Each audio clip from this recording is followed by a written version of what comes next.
guys, Constance here from Cosmopolitan Cornbread. So I'm doing the coffee chat a little bit different here today. I'm sitting here in my truck and I figured since I have to wait for somebody, I might as well take that opportunity to go ahead and do a little filming. My son is currently in the clinic talking to a doctor about his knees. Those of you who are new to my channel, my youngest son joined the Army back in the fall and left for basic training, and shortly after basic training started, he actually got injured.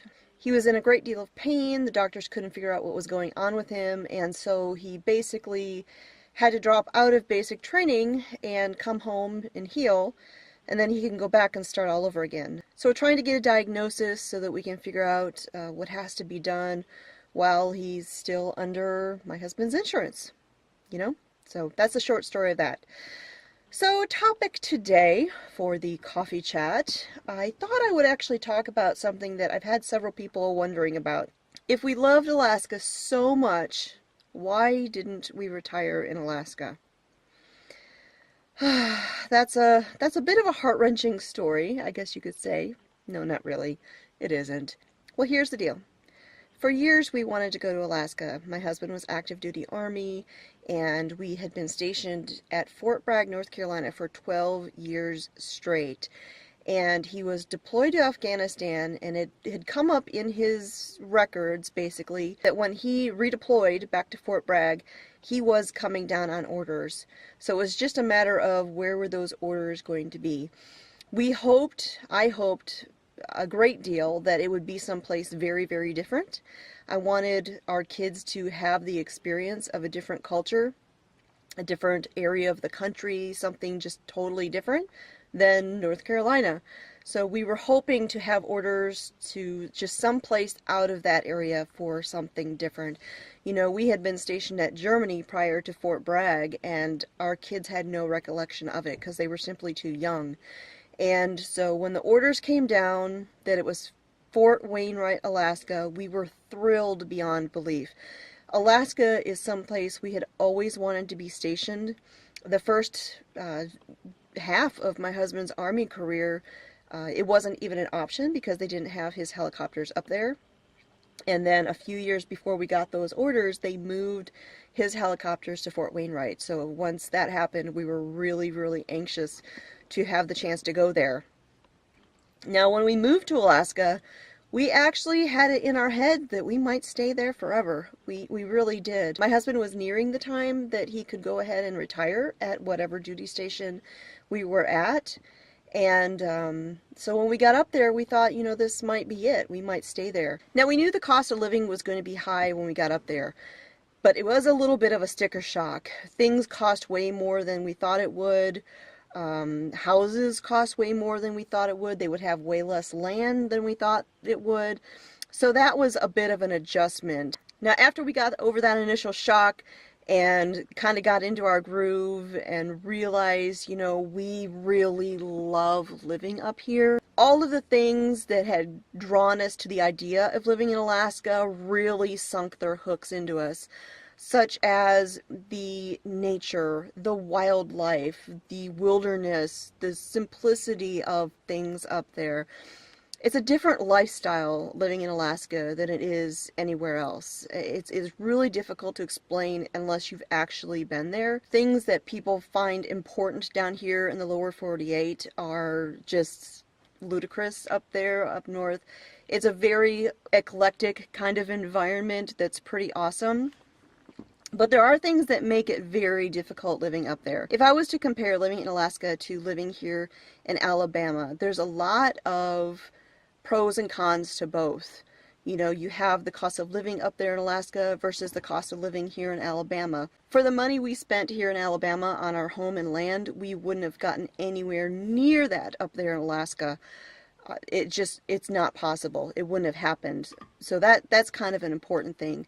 But then also you have the gardening abilities. You have the keeping chickens and livestock and things like that. Yes, it can be done in Alaska, but it's a lot harder and it takes a lot more infrastructure in a way to have a homestead in Alaska You have to think about the bitter winters and how extreme those temperatures are, and you have to take all of that into account. So homesteading, I feel like here in Alabama is a whole lot easier than it would have been up there. But with all of that in mind, there was really for us one factor that kind of made the decision for us as to whether we were going to retire from the military in Alaska or not, and that was family. You know, it was really hard to be so far away from our family when we were up there. Traveling in and out of Alaska is so expensive, and we did not see the grandparents or anybody the entire time that we lived up there because it just wasn't feasible. And so ultimately, family was the reason we decided not to stay up there in Alaska. So after we made the decision to not stay up there permanently, we started thinking about where Mr. Smith might get orders for. And he started calling his branch manager. That's the person that does the orders, basically.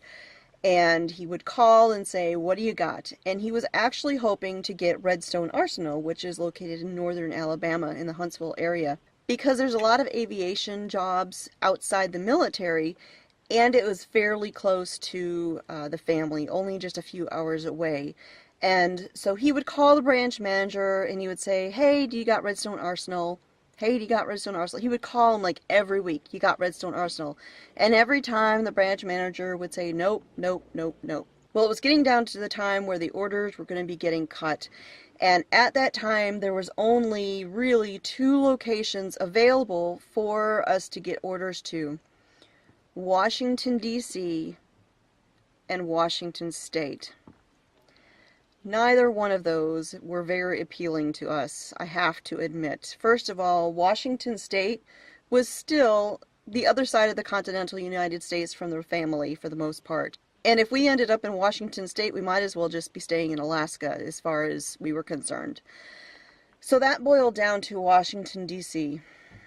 And that just the thought of living in Washington, D.C., no offense to all you urbanites out there, I just am not a city girl. I cannot handle living in the city. But we figured it might be temporary and, you know, at least it would be closer to family. So the day came where he was going to put in his formal request to get stationed there. And at the time I worked at the post exchange, and I prayed about it before I was going to work. And I said, "Okay, Lord, if this is where we're going to go, help me be at peace about it. But Lord, it would be so wonderful if something would just pop up." And I let it go and I went to work. A couple hours later, Mr. Smith came to my work to see me there, which was unusual, and he said, "Hey, I put in my 4187 and they accepted it." And I took a deep breath because I knew he was putting in his request, his 4187, for the Washington, D.C. assignment. And I thought, okay, here we go. And as I was thinking that, as I was letting out that deep breath, he says, "Do you want to know where we're getting stationed?" And I said, "What? What are you talking about? We know where you're getting stationed. It's D.C."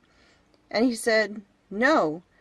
The branch manager called me this morning, and I missed his call, and I called him, and he missed my call, and we played phone tag back and forth for about an hour when I finally got a hold of him, and he said, 'Hey, do you want Redstone Arsenal?'" And Mr. Smith goes, "Are you messing with me?" Because for months, he had been calling every week asking, "Do you have Redstone Arsenal?" So he thought his branch manager was just messing with him. And his branch manager replied, he says, "No, I went into the system and I don't know what happened, but it just popped up." So, I know that we were meant to be here. Even though I joke all the time that part of my heart is still buried in the snow up there on the tundra, I love Alaska. I will always love Alaska.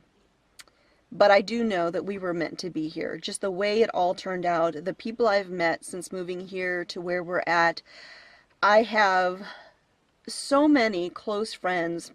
You know, it's truly a gift to have a friend or two that you can speak to about anything and never have to have any kind of filter, not worry about what they're going to think of you or anything like that. Just people who are like-minded. And you know, I have met more people in our area that are just, we're on the same wavelength than I have in any other place we have ever lived over the years. And so, like I said, I love Alaska. I always will.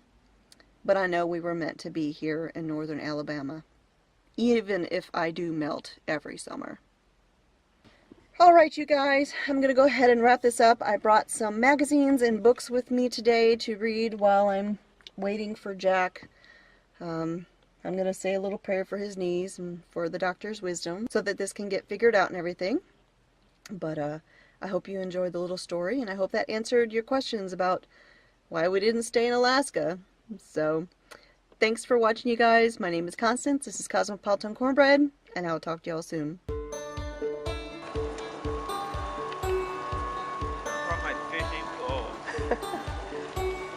I don't know if you can hear it. Go there. Say hi. Hi. Say hi, Jack.